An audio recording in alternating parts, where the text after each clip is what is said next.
So hi there, we've got a few more aircraft to test and some retests to do. I think there are a total of 11 again.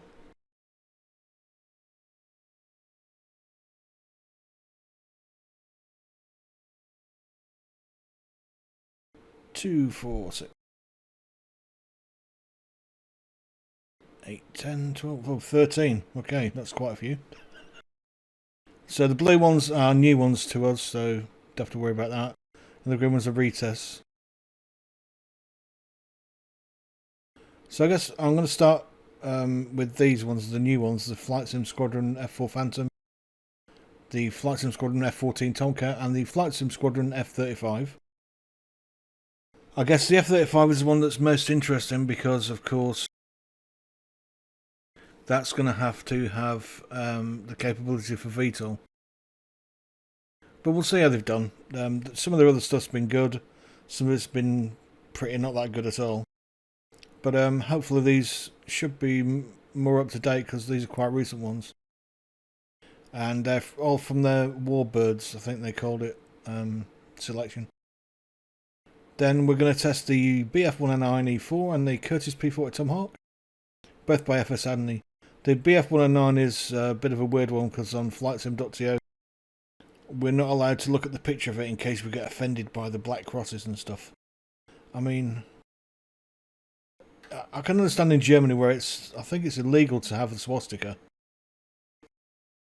Anyway, we're going to do this first. We'll do the 3 Flight Sim Squadron jets, then the BF-109, the Tomahawk, and then we'll move back onto retests like the Hurricane, the Raptor, which has got a few updates since we last did it, the 767-300ER, which is promising to be quite a good aircraft if it carries on the way it's been developed, and it's been very, very, very much more detailed in that external view, and hopefully that'll look quite nice now. And then to revisit, the Antonov AN2 has been discontinued now. The guy said he's not going to do any more work on it because he's got other stuff he's working on. And the flight model was the problem because it just took off at ridiculously low speed. I think it was 30 knots and it was in the air. And it was a bit like, I don't know how to describe it, flying a massive Cessna. It's really weird. Then we got the old stable, my favourite, the C-17 from Destroyer 121. That's just leap and bounds that's come on since its first edition. And the Fokker D1 Trier.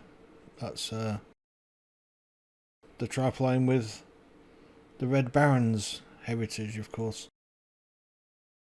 So yeah, and the A330-900 is one of my staples. That's one of the ones I keep in all the time. And I've got a new SSD, so now I've got 400 gig. Hopefully I can keep a lot more aircraft because I was running into difficulty with storage space and liveries and stuff. So hopefully I won't have to juggle them all now and I can just keep them on there. That'll be good.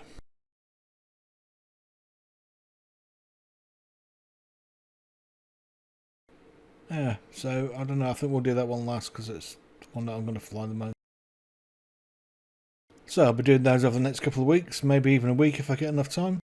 And let's have a quick look at them. So we're going to start with the first one, which will be the Flight Sim Squadron stuff.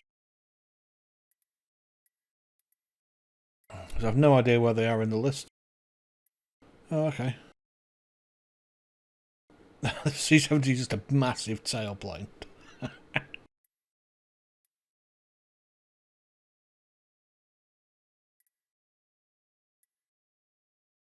So the Flight Sim Squadron Phantom.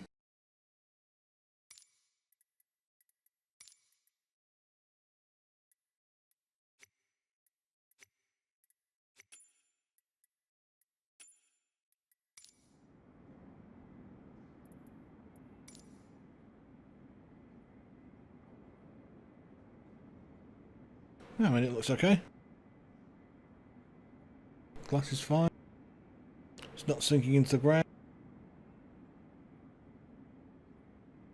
That should be quite entertaining. It's an old aircraft, but it's one of my favourites of old. The tail does look a bit strange from up here, but maybe that's just the way it's being looked at from up here. I don't remember it being that elongated.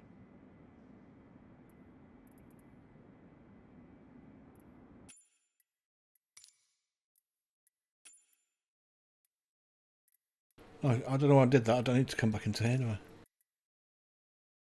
And the Tomcat.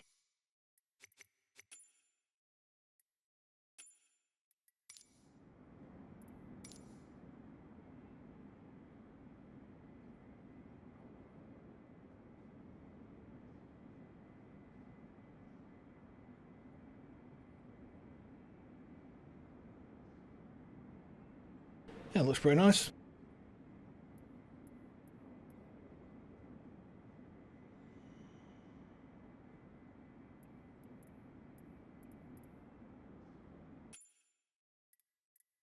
Yeah, I do have to go back. And then the F-35, which is also from them.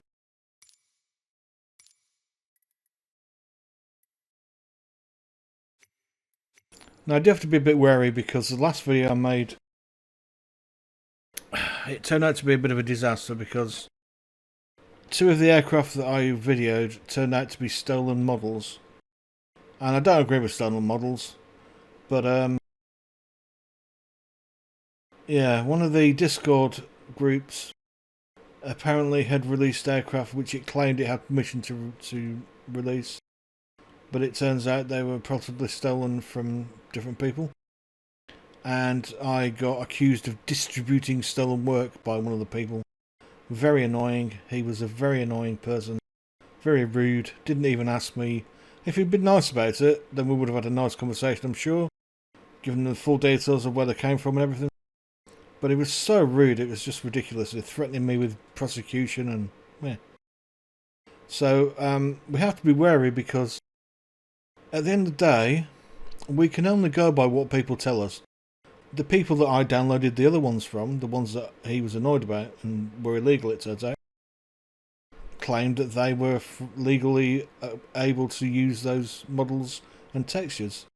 Now, it's a bit of a minefield because what it means is this guy is saying that we mustn't use anything because we can't trust its provenance.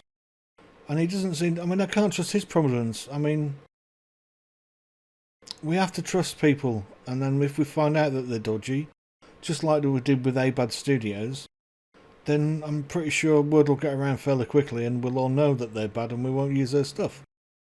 And they'll get reported and hopefully stopped. So, yeah, I mean... Sorry, I'm a bit wary of any ones now because I don't know. I don't have any payware aircraft, so I have nothing to compare them to. So... how do I know if this F-35 I'm going to be flying around in is a stolen aircraft? I'd have to pay to get the F-35 that's a payware one and compare them. And for me, if you're being paid £50 for each of your aircraft, you should be monitoring it more. I shouldn't have to do that monitoring. You should be doing it because you're making thousands of pounds out of people. Anyway, rant over. Let's go back to the F-35. So these ones, they're all okay because they're all mid-2020 to late 2020, so there shouldn't be any problems with these being stolen.